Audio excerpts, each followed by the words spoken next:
I want to do something to begin the talk that will give you a little flavor of some of the academic work that I've been doing for many years on the subject of economic inequality.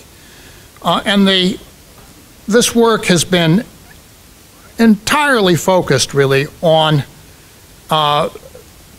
arriving at reasonable and accurate measures of the change of inequality on a global scale over extended periods of time. This is something which is largely carried out, as all good academic work is, by one's students.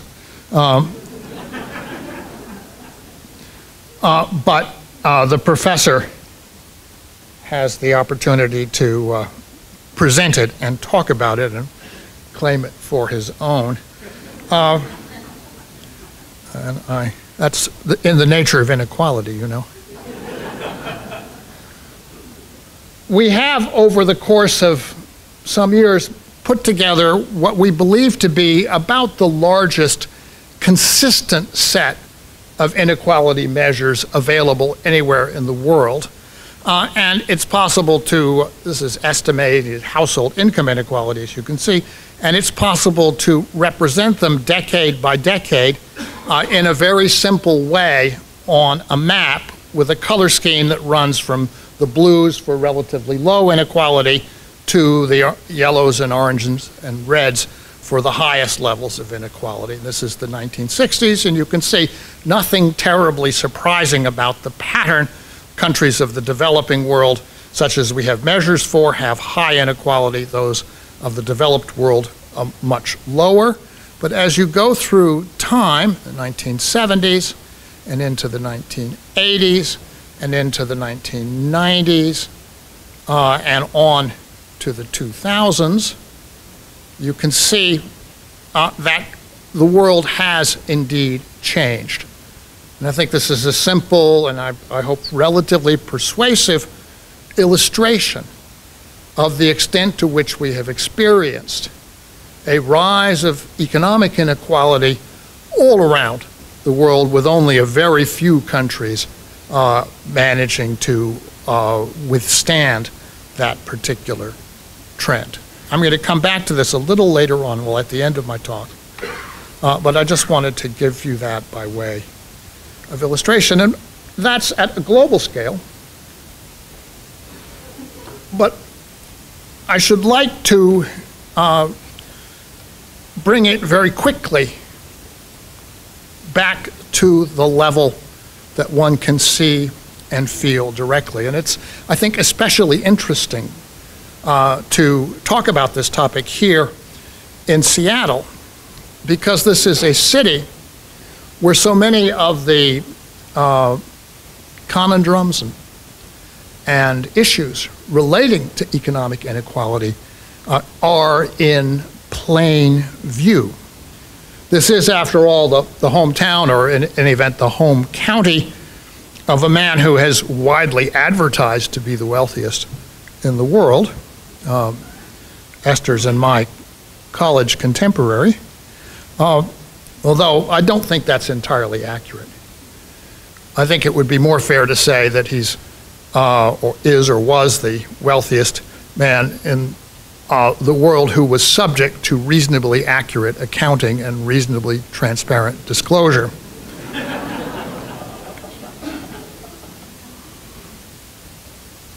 It's obviously not coincidental that this city is also a fortress on the technological frontiers, a focal point of one of the great processes of both creation and destruction in our time, and therefore, as a result, a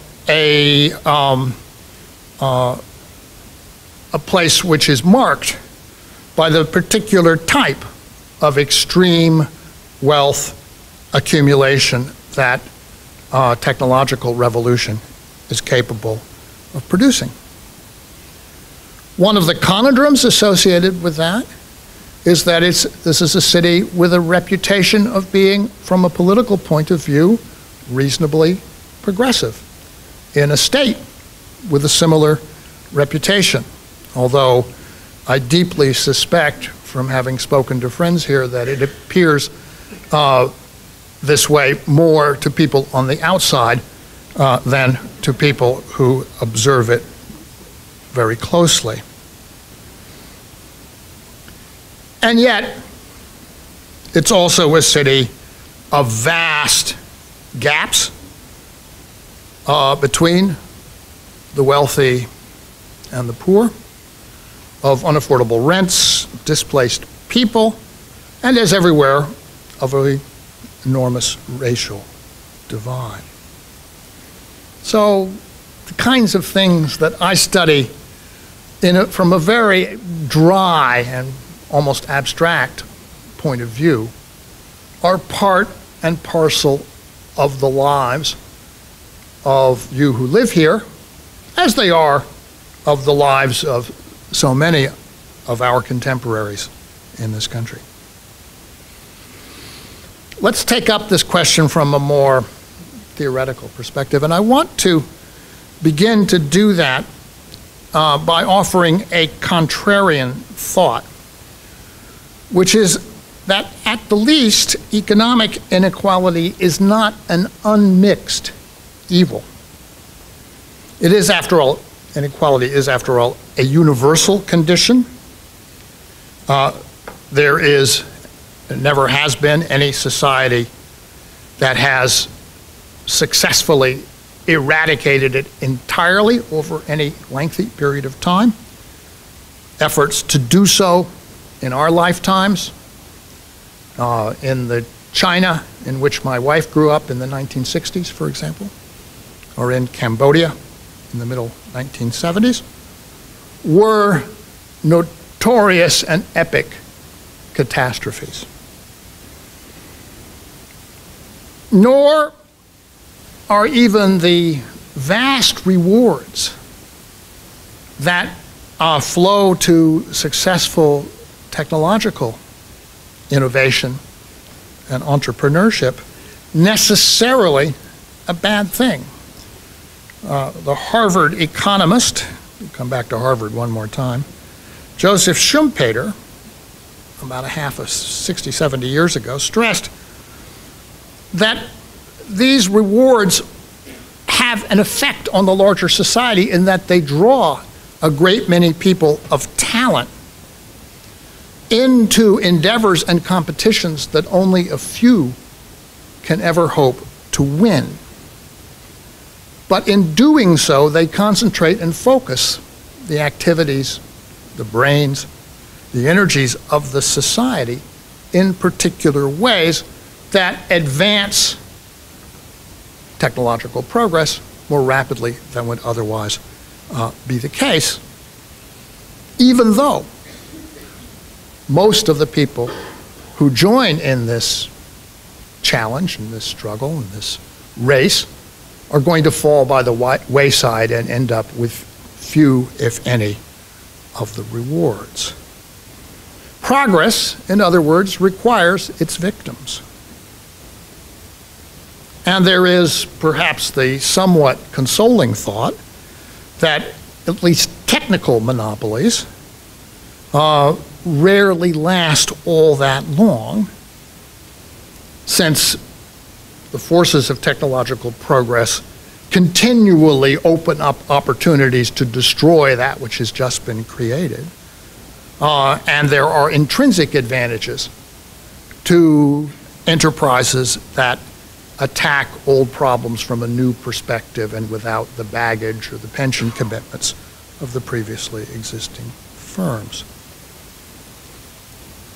That's perhaps the most extravagant defense of vast economic inequality that I think exists in the economic literature.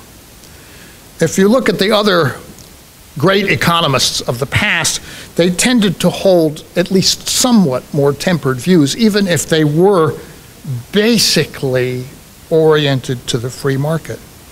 Adam Smith the Scots economist who's given credit for founding political economy, has a section in The Wealth of Nations, published in 1776, on the inequalities occasioned by the policies of Europe. It's an interesting section, and what he meant by that was the inequalities that stem from government-granted charters, patents, and monopolies, from the privileges given to the East India Company or the Hudson's Bay Company, to the restrictive rights of guilds or of masters to require long apprenticeships, excessively long apprenticeships, restraining the competition to which they would otherwise be subjected. Monopoly, then as now, was seen as a force that simply conferred privilege and wealth where it was not earned. And we have that complaint occasionally in our own time. Firms with excessively powerful patent control over their products. So I'm sure that complaint has never been made by anyone in Seattle. The English economist David Ricardo and the American at the end of the 19th century, Henry George, drew an important distinction, which much of economics in the 20th century has been at great pains to try to forget. And the distinction is that between profit, which is the necessary return to capital investment, entrepreneurship, the organizational capacity of the business person on the one side, and rent on the other. Rent being the utterly functionless reward that accrues to ownership of land or other resources. Thorstein Veblen, taking up this theme in the early 20th century, wrote of absentee ownership in America. And the remedy offered by Ricardo and George was to tax the rent, tax the land, leaving wages and profits substantially untaxed so that they could be, so that labor and capital could be rewarded according to the contributions that they made. But land didn't need to be rewarded because, after all, it didn't contribute anything, at least the owner of the land did not contribute anything that required a reward. This was a philosophy, a theory, which, as you may imagine, was not terribly popular with landlords. And since in the American Republic, who should be entrusted with the writing of constitutions, if not men of property, that is to say, landlords, we have, at least in my state of Texas, a constitutional prohibition against property taxes at the state level. It's not accidental that such things got written into constitutional codes. And as a result, inequality is exacerbated by taxes imposed heavily on working people, payroll taxes, and on poor people, sales taxes, and in Europe, on everybody's consumption, value-added taxes, all of that, instead of being imposed on the wealthiest people who, in fact, contribute the least to economic activity. Karl Marx feared, or it would be more accurate to say hoped, that the concentration of capital ownership and the conflict between capital and labor and the tendency of the system to drive wages down to a minimum, creating the vast inequality between the propertied and the propertyless, between the bourgeois and the proletarian, would throw the system periodically into crisis and ultimately into revolution. And while there were communist revolutions, it actually never happened anywhere quite along that model. Particularly did not happen in the industrial systems that were the focus of Marx's own study and analysis. In 1919, young British economist named John Maynard Keynes, writing his extraordinary attack on the Versailles Treaty, noted that this outcome of the dispossession of the capitalists as a result of their of this inequality had not happened, and in fact argued that there had been an ongoing rise, and incontestably there had been, in the standard of living of the working classes, slow but nevertheless perceptible, and that was due to the particular approach taken by the capitalists of the Victorian period. As Keynes wrote, like bees they saved and accumulated, and so the cake grew. In other words, they avoided the Marxian fate by relatively disciplined behavior.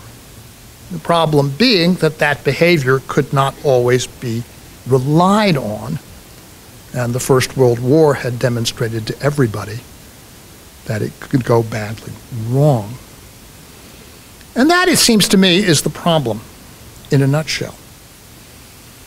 It's not so much in every case the existence of the inequalities as it is the behavior of those who hold the upper hand. Adam Smith wrote on this in what is, to me, the best sentence. Is also the shortest sentence in his entire book, but it's the most wonderfully transcendent sentence. He wrote, "Wealth, as Mr. Hobbes says, is power." As Mr. Hobbes says. I mean, I think it's a priceless comment. And that is indeed the nub of the matter. What matters is the power that wealth brings and the use and abuse of that power. This phenomenon is surely all around us. And one can make a handful of points relating the sources of wealth that we observe to the abuses of power that we also observe. A key instance of the state support of monopoly power in our world today is surely the too big to fail bank. The bank so large and so essential that it controls the government from which it derives its power and its charter. There was a time way back in the 20th century when it was thought that bankers were reasonably dangerous people and that no bank should be larger or more powerful than the government that regulates it. And this thought and practice gave us 40 or 50 years of relatively stable economic expansion. But we live clearly in a world in which no government is permitted to be larger or more powerful than the banks that control it. Right? And you can see this from the personnel that staff governments in both parties in this country, and you can see this from the attitudes of the creditor countries in Europe toward the just elected government of Greece.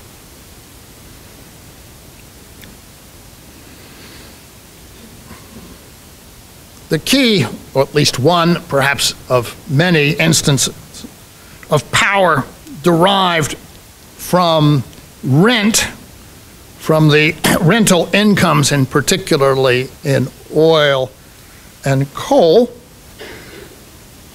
the specific manifestation that we all are familiar with is the work of our modern-day citizens Kane, the brothers Koch,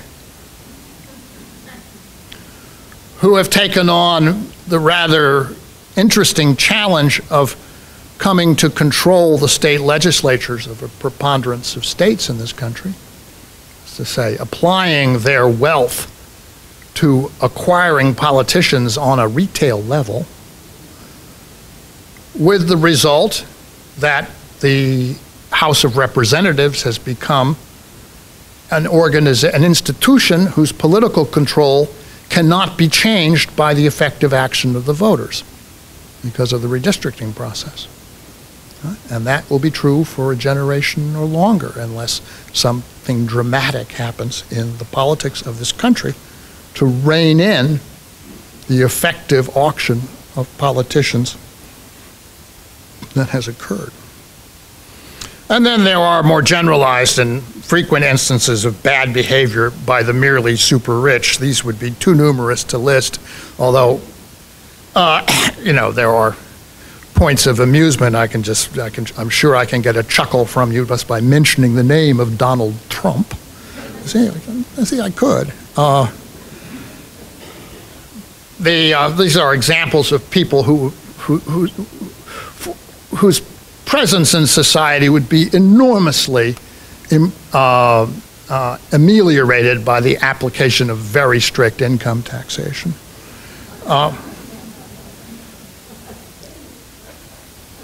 And I have to say, I have in my notes, and I was going to mention a second example today, and that was the name of the Honorable Mitt Romney. But on the airplane ride on the way up, I saw a headline saying he's not running for president. So a moment of Christian charity has prevailed, and I will take him off the list for the day.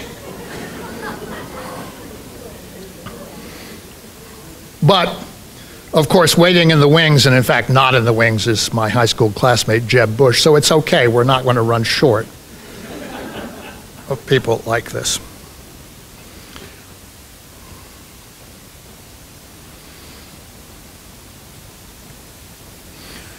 The distinction between land rents, mineral rents and land rents on the one side, and the rents that accrue to the technology baron on the other, I think is worth dwelling on for another minute or two because it has implications for the correct political strategy. In the former case, it's clearly to reduce the power of those who live on those rents by direct and immediate taxation. In the latter, it's not so clear that this is the correct strategy because we have an interest as a society. We've organized our pursuit of technical change and our presence in the world economy around the success of firms of this kind. And if we didn't organize it this way, we would be back in the environment of the 1940s, 50s, and 60s, where technology was in the hands of large regulated corporations like AT&T and Bell Labs, or in the hands of the government itself through its national laboratories with a very strong military orientation, as everybody, I think, in this community can remember. And I'm not sure that that's a better way of doing things. In any event, it's not a way which we can recreate at the present time. So the question is not so much whether accumulation should be allowed to occur. Clearly they should at some level. The question is how long should they be allowed to persist. And there, I think the answer is reasonably clear. One generation is fine. But a second generation is too much. And there's certainly no reason to believe that the second generation of that wealth will be as deserving of having it as the generation that acquired it. And that is the function, of course, of the estate tax. And a resident of this community, Bill Gates Sr., I think did admirable work in fending off the efforts to some degree of his more predatory associates to abolish that tax altogether, but they really should now be strengthened. Because the function of the estate tax is not, in fact, not at all simply to recover accumulated wealth for the government. The real function of it is to put that wealth, which is idle for a time, back to work in the service of the larger community. And that is to say, to funnel it back into approved activities on a decentralized basis such as universities and hospitals and churches, theaters and museums and parks and environmental works and foundation activities. And this is not a bad thing to do. It has enormous advantages, in my mind, over the socialist model which has prevailed in Europe, which is vulnerable in a much more serious way to budget cutting, to the austerity policies. Institutions tend to be fragile if they rely too much on a single source of revenue that can be cut. And the effect of having a large and vibrant recycling through the nonprofit sector of these accumulations is to create a great deal of employment that would not otherwise exist, and has a lot to do with the fact that the U.S. characteristically has had a lower unemployment rate than modern European countries. So I've spoken for quite a while now on what should be done about accumulations of great wealth, the kinds of distinctions that should be drawn, and the kinds of policies that might be effective. I'd like to spend a few minutes now talking about what should be done with respect to the other part of the population, those who do not have the great wealth to fall back on. And here I have to say, I am an enduring fan of the 20th century, in some respects. This was a period in which, for the first time, society organized itself in the United States and Europe and parts of the rest of the world in a coherent way to support and sustain a large and successful middle class, on which a self-governing democracy could be built. So the elements of that, it seems to me, some of which are still present and are still very vital parts of our institutional infrastructure, need to be reviewed, and we need to remind ourselves what they are. Social insurance is perhaps the most comprehensive of these institutions. Social Security, Medicare, Medicaid, food assistance, unemployment insurance, deposit insurance,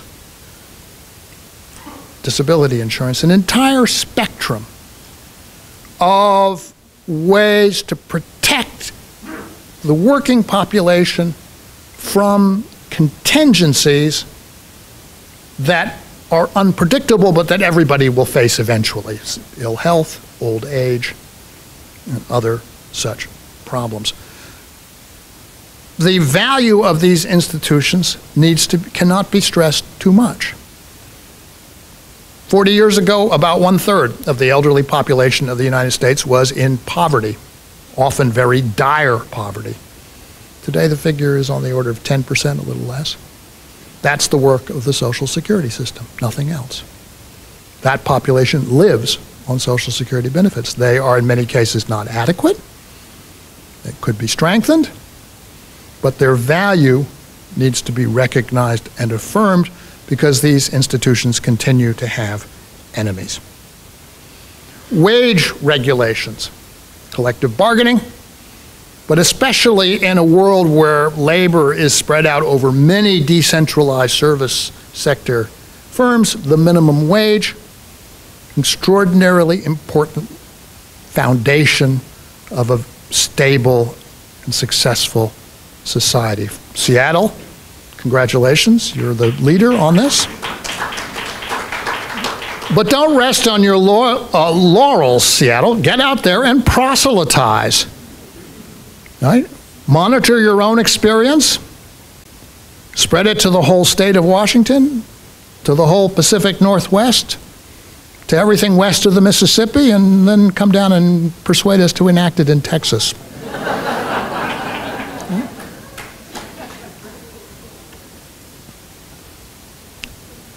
Public goods.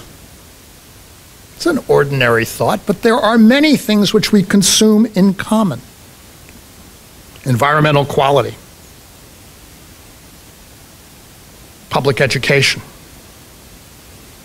cultural facilities, the basic infrastructure on which we rely for transportation. Mitigation and prevention of climate change. These are the foundations of the common life and the commonwealth, now and in the future. They need to be a fundamental part of our political program. And the fourth thing I have in mind is employment, jobs. And here it seems to me worth saying a word or two about the relationship between jobs and technology. My fellow economists tend to be techno-optimists. They regard technology as an unmitigated blessing which will raise living standards for everybody. Well, it raises living standards for everybody who has an income with which they can afford to pay the cell phone fees that you are required to pay if you want to have a functioning cell phone. The difficulty is that technology has another side, which is that from the perfectly legitimate perspective of the business owner, it can be used to replace labor and cut costs. Cut costs, cut training costs, cut insurance costs, cuts all kinds of costs. And maybe the business does not do that normally in normal times, but when they've already laid off a large part of their workforce in a recession and they're coming back, they think again about how many people they need and how they can restructure their operations. And this means, and we've seen this in the last 6 years, that the private sector does not create new jobs as rapidly as our past experience indicates. And the digital revolution is especially, I think, striking in this respect because it aims at the vast body of office work, communications and information processing and accounting and all of that, that was built up in the 20th century. And if you want a parallel, just think about how the automobile revolution in the early 20th century displaced the horses, for whom forage was about 1/3 of agricultural land in 1910. Right? There were vast numbers of horses, and they did not find new employment by and large. Right? So we have to think in terms of jobs about not only what it is that needs to be done, but how it is we can create institutions that will provide that employment in a sensible and organized and well-regulated way. And of course, there are many jobs that we are now free to do, including the caring for an elderly population, which requires a lot of work that cannot be automated and cannot be replaced by information technology, but will only be done if there's some institution providing an income to the people doing it. And that's an enormous structural task. We cannot rely on private sector enterprise to create those jobs unless you first created the sources of income that will pay for them. Coming to sort of a conclusion at this point, I want to make 3 points about the larger economics of a more egalitarian society. A society where, as I say, the abuses at the top are brought under control and the instruments are in place to stabilize economic life for the broader population. First point relates this kind of inequality to the level of employment. Economists will by and large tell you that if you let the labor market run freely and have as much inequality as it will produce, that everybody will have a job. Empirical evidence based on the work that I and my associates have been doing says exactly the reverse. In fact, societies which are more egalitarian in their structures of wages tend to have less unemployment. And there are good reasons why this is so. Basic one being that if you have only a few good jobs and lots of bad ones, a few factories and many people out there as peasants or sharecroppers on the farms, People leave the farms to go find jobs in the factories, and there are many more people looking for jobs than there are jobs, and the result is unemployment. You see this everywhere. You see this in China, where the peasantry comes into the cities looking for construction jobs. You saw it in the United States in the 40s and 50s, when the black population of the South came up to the industrial cities of the Midwest. It is a function of inequality that unemployment results. The second point has to do with the overall productivity level of the country. One of the things that the countries of Northern Europe discovered and experienced, and in fact it was built into their thinking and planning in the 1950s, was that if they maintained egalitarian pay structures, reasonably egalitarian ones, they would put pressure on their backward businesses and benefit their more advanced businesses who can afford to pay the high wages. And the result would be an improving composition of employment and higher productivity and a higher living standard for everybody. That's fundamental to the way a country like Sweden rose from being about average in European terms in 1930 to being one of the richest countries of the world at the end of the millennium. It's part of a regulatory process that works to improve the quality of work and therefore the quality of life. And the final point, actually the second to final point, but I wanted to get your hopes up a little bit, relates question of inequality to the issue of economic instability. And I'll put the point this way. A nice analogy for economic inequality is human blood pressure. There's a range which is acceptable. Within that range, having a lower value is generally considered to be better. It's healthier. Right?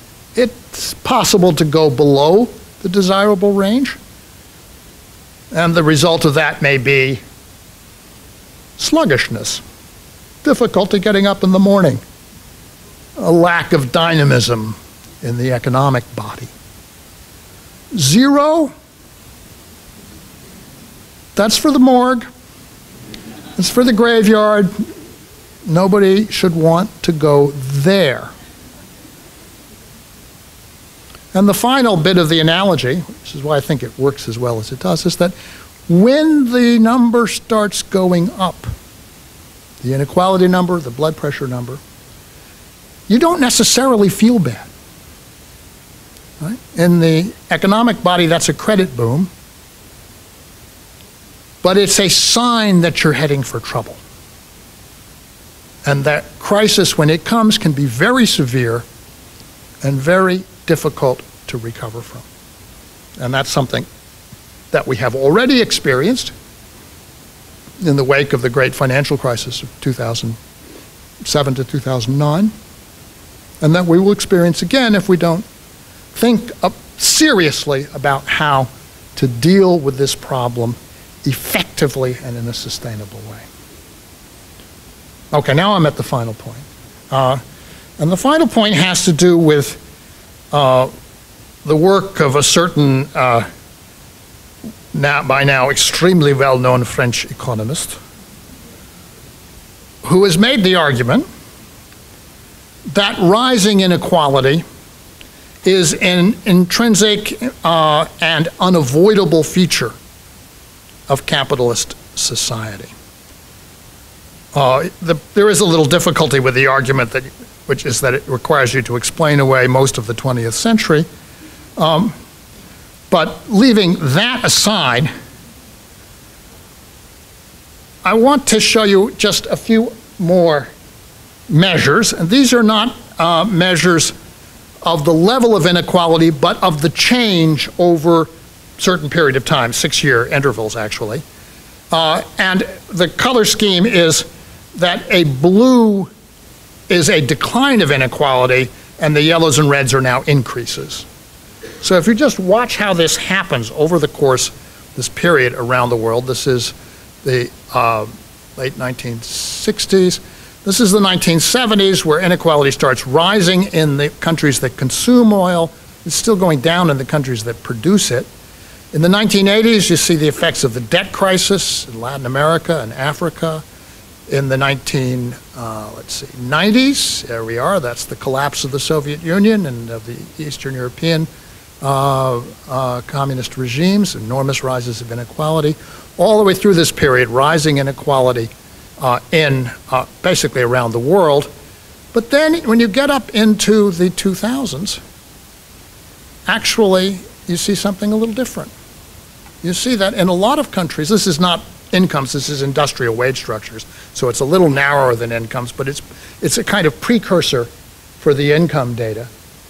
You can see that at least in this period, 2003 to 2008, there were substantial parts of the world where inequality was actually declining, according to our measures. It's true over much of Latin America. It doesn't show up so well in this data because of the phenomenon that Esther spoke of, Brazil working on its poverty problems, and Argentina repudiating neoliberal ideology and coming back to a more sensible strategy. In Russia, whether you like the Russian government or not, the fact that it had the fiscal space for high oil prices to develop its economy produced a lower inequality. And even in China, it seems to us that inequality, which rose enormously up to about 2002, peaked and started to come down in the second half of that decade. So the point being is not that this problem is solved. These are numbers that are declining from extremely high levels. The point is that there is nothing inevitable about rising inequality in the world. It depends a great deal upon the policies that you follow and the governments that you elect. And it depends a great deal upon thinking carefully and sensibly about what strategies will be most effective in dealing with this challenge. Thanks very much.